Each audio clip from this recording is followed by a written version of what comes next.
So I want to make sure that you're leaving this room today with things that you haven't necessarily heard about.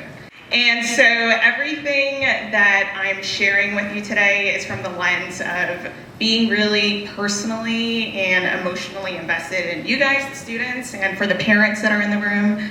The most professional piece of my perspective here is my work in admissions. I was admissions director at NYU. I also worked in admissions at Cornell and the UCs.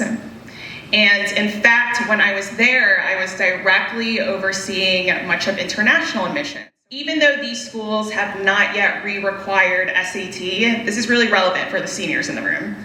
Test recommended, right? What they're essentially saying is this will be a tiebreaker, okay? If pretend you're admissions officers right now, if you've got two students right next to each other, all things equal, but one did not submit an SAT score and one did, right? And let's assume that the SAT score is high enough.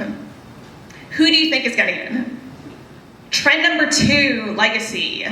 This is very similar to what I just shared earlier about the murky optics, right? Any sort of whiff of privilege, right, is a big flag.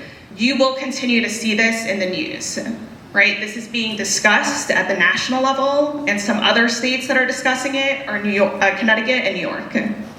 This is something to keep an eye on, okay? And what does this mean? Why do these 3 things exist? We've got application videos, we've got graded written papers, and we've got interviews. So the problem that they're addressing here are 2. The role of AI, right? I mean, that's a very real problem, right? If we cannot tell that students are using AI in a very heavy-handed way, how do we address that? The other thing is the role of essay coaches, right? Essay coaches, writing teachers, parents, but the type of work and support that we offer students is to make sure that they are ready and they are equipped and they are confident in controlling the factors that you can control. Back in the day, Princeton, we have a very nice looking 17%, definitely not the case today. That's essentially the equivalent of this year's UVA. We've got Harvard at 18%, equivalent of this year's Carleton College. Every school has their own coursework expectations, what high school curriculum would be likely to be taking, everything from foreign language, history, to math, you guys got it. Trends and achievement, okay, that's related to grades. If you have any grades that are perhaps a little bit lower, or any classes that are perhaps not as rigorous, how does that tell a story? Subjective factors, I would say arguably, that is the hardest part of the process, right? Because it requires a lot of introspection. It requires a lot of effort and energy going into discovery of what you might like, what you might not like. It requires a lot of creativity.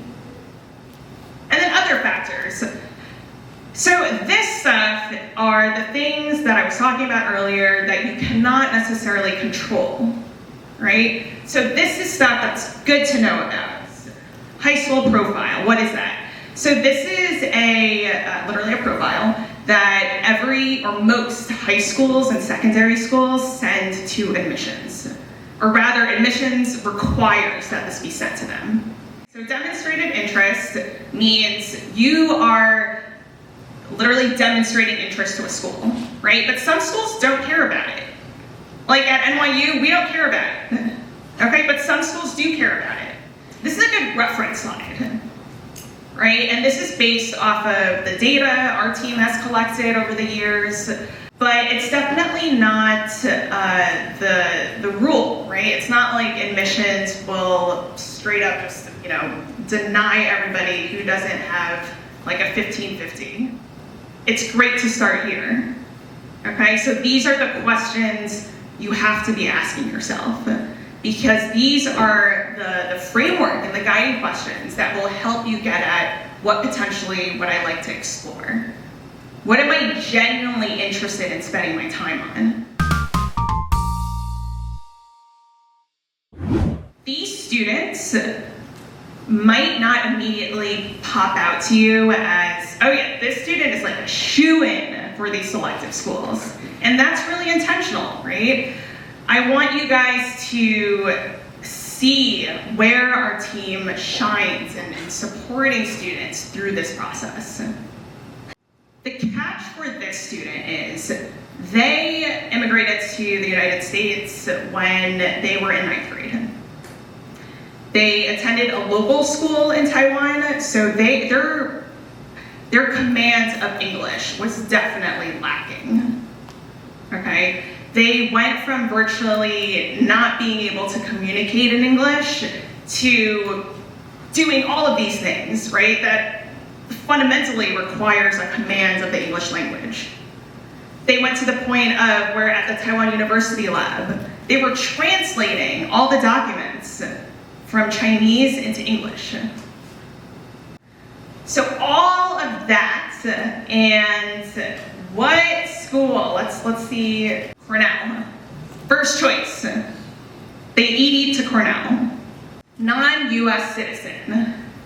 Darren was a super tough case. And it was to the extent where we actually needed to take Darren to like an anonymous addiction counseling center that literally targeted those that were addicted to gaming. 1450 SAT, right? Going back to that little table that we had earlier, it's a little bit lower than we would like. Definitely a challenge. Entomology literally means like insects, right? So this Darren, you know, as much as he was addicted to gaming, he was obsessed with bugs. Darren was literally not involved in anything at school, right? Because he was gaming all the time. Going back to what I was saying earlier about finding something that you're so passionate about that even after, you know, all the stress of the day and the homework and test preparation and all that stuff, you still want to spend time doing it. That was what bugs meant to Darren. That obsession was something that we supported Darren on in bringing to life in his stories, where the schools were reading about his love for bugs, and even if they hated bugs, they could really feel his passion for it. You know how in a previous slide we talked about the the stuff that you can submit outside of essays? Videos, right? So Brown has an optional video section. So in addition to the essay writing, we were also even better, right? We were able to, or he was able to film himself in the environment, like with bugs. So really being able to bring that literally to life. Case study number 3, we've got Irene, US citizen, nationally ranked fencer. Okay, what does this mean?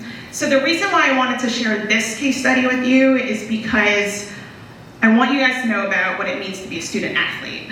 This student ranked nationally, competed internationally. But it's not just like, oh, they're a student athlete, okay, like shoo into whatever school. It's really hard to be a student athlete, right? In addition to trying to maintain a 3.95 GPA and getting a 1500 on the SAT, this is a dream that Irene has had, and the dream is to represent Team USA at the Olympics. This is something that Irene truly loves, okay? And in fact, I have a student this year who is also a fencer, and the student has a 1600 SAT, perfect score, and an even higher GPA, literally 3.99 GPA.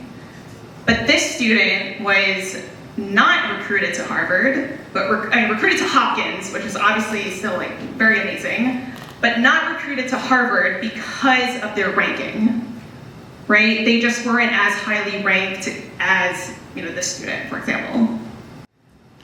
Rob loves numbers. Right, that's something that we discovered very, very early on. Just like Darren was obsessed with bugs, Rob is obsessed with numbers. So we talked about ways in which he can incorporate numbers into some of because he has very limited time. As as soon as he gets off of school, he needs to go to the restaurant. He decided to be in charge of like the cost management, right? How do I figure out, what my husband, right? Right? All of the different supplies that the restaurant requires, right? The oil that the kitchen needs to prepare the food, et cetera, et cetera. And we brought all of that to life in the application essays that he wrote.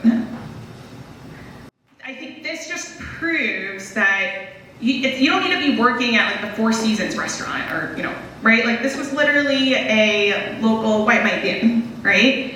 And he was able to effectively communicate his passion. Penn admissions does something a little bit different than other schools. When a student gets into Penn, the admissions officer who read through your application will actually email you, right? They'll be like, oh, like congratulations, et cetera, et cetera. This is something that stood out to me in your application. And the line that stood out to them was exactly this, right? My family's restaurant is open, almost 24 hours a day, 7 days a week. I'm there essentially like every single moment that I'm not in school. And that was what stood out.